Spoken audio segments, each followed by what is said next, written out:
Well, good morning. It's Caroline Stevens, Seeking the Truth. This is going to be possibly a slightly unusual show. Now, because we're looking at eugenics, and we're going to be looking at fat shaming. Well, so in my last show, I suggested that possibly 6.5 million people have been financially affected by the lockdown in northern England, together with those people travelling to Spain. But at the end of last week, at a special press conference, Johnson also scrapped wedding receptions for 2 weeks at a financial cost for these people too. Now, I cannot imagine the stress. Weddings can be very stressful at the best of times, but the stress of these people.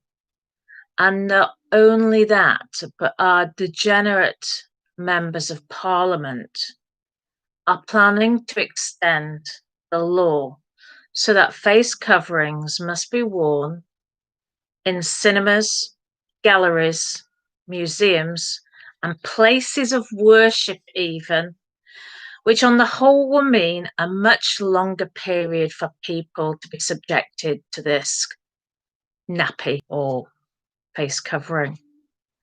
Yet at the same time this weekend, the Daily Mail has disclosed the fact that Holland is not complying with this. Their doctors do not believe there is any evidence to suggest that masks help. In fact, they're coming to the conclusion they could actually hinder.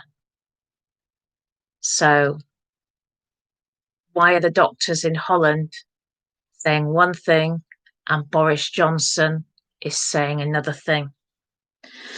Okay, so people die, don't they? We all die at some point, yes. But people don't die the way Gates, Bojo, and company would have you believe, at the mercy of malicious, predatory pathogens lurking on every surface, and especially humans. That's not science, that's social engineering.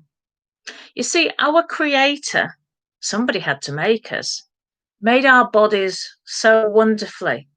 Our bodies have an immune system like the Sistine Chapel. They can withstand toxic microbial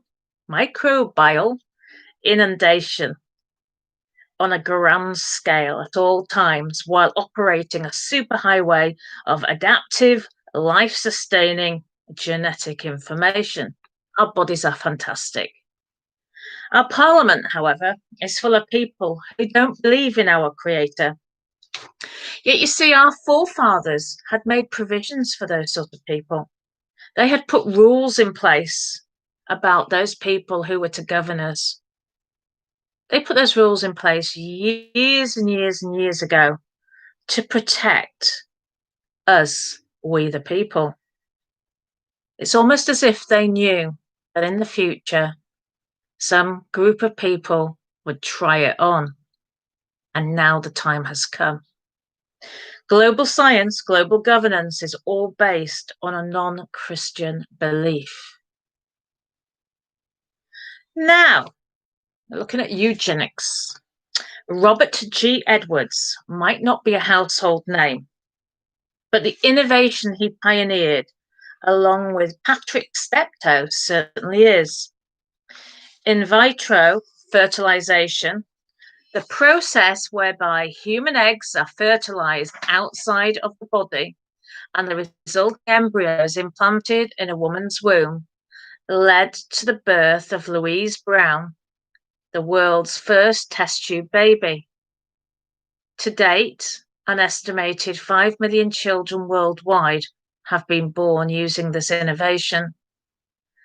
Now, I didn't know any of this bit, that Edwards received the 2010 Nobel Prize in Physiology for Medicine for this remarkable achievement. Edwards was a member in good standing of the Eugenics Society in Britain for much of his career. Not everybody knows that. Eugenicists of that era also believed that people with what they considered the least desirable traits tend to have the most children, precipitating what they saw as an inevitable decline in a society's intellectual and physical vigour. Taking the socially disadvantageous characteristics could be bred out of human populations through policies that limited the reproduction of the unfit, the feeble-minded, the poor, and the weak. Social philosophy, eugenics, received approbation and financial support from the wealthy and other elites, notably that of a philanthropist, John D. Rockefeller. Now, Edwards himself hinted at the link between IVF and eugenics when reflecting on the 25th anniversary of Louise Brown's birth in 1993, saying that developing IVF was about more than infertility charge, whether it was God himself or whether it was scientists in the lab's conclusion was, it was us, the scientists. How arrogant is that? But this is how the elites think. They think they are the gods. Now, although there is nothing inherently eugenic about IVF, being able to manipulate human conception outside of a womb is an essential platform technology for any modern eugenic goal. In 1999, he said, soon it will be a sin of parents to have a child that carries the heavy burden of genetic disease. We are entering a world where we have to consider the quality of our children. That's nice. A troubling yet consistent theme for eugenics is that only certain types of people, the smart, the beautiful, and those without disability, deserve to exist. Now, are there any smart, beautiful people in Parliament?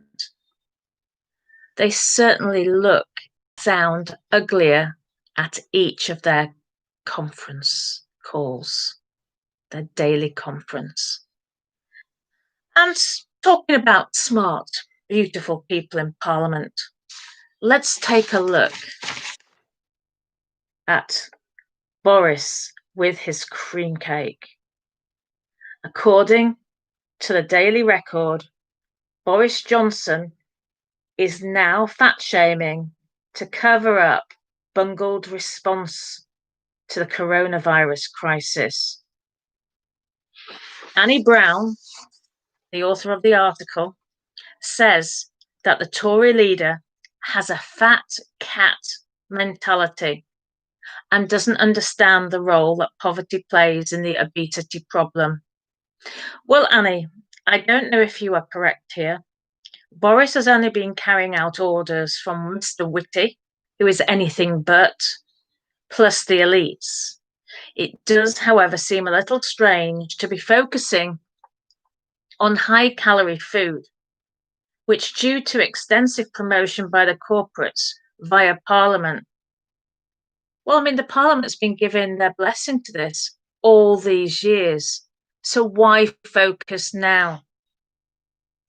It seems that Bojo's campaign is about him primarily because he looks like that. He's not smart, he's not beautiful. So is he going to be eradicated due to eugenics unless he loses some weight? But that doesn't make him smart or beautiful even then, does it? Is it our problem that he has no self-control over what he does and what he eats? This government who's telling us what to do all the time. What's the plan here? But also, don't you think it's slightly perverse that he's focusing on our health at the very same time that, well, the non. So what's all this about? And not only that, but the government is keen to spend all the money that presumably would have gone to the NHS and to the dentists in the NHS. The money's been spent on vaccines. So you can see there's a glaring problem here. On the one hand, we're supposed to keep ourselves fit. We've been locked down. We're becoming more impoverished because very few people by the end of next year will have a proper household budget to work to due to loss of furlough, loss of jobs. So we're supposed to all cut calories, eat healthily, which does sometimes mean you have to spend more. Sometimes. I'm not going to say all the time. Because Boris Johnson can't resist temptation. Do we see how perverse this is? And that they're using the NHS money, where you can assume, instead of being able to see a doctor about our problems, they're going to use that money for a mass vaccination program. And that will make us all very healthy, won't it? So why is nobody talking about this? Why are none of these supposed opposition politicians talking about it? They're just distracting us with talks of immigration. Are you serious?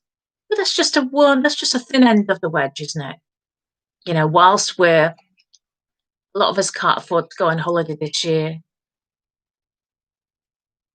people coming into the country, being invited by our government, are living in 4-star hotels up and down the country. So, thanks, Boris. Thanks to you and your cronies for all that you're doing for us, for all the extra taxes you're going to impose on us. Thanks a lot. It's Caroline Stevens seeking the truth. Please do share this video. The blog will be on carolinestevens.net, my website. Please do take a look there. I know that I have problems with transmission, but I'm filming live on Facebook and filming live on YouTube. Goodbye for now.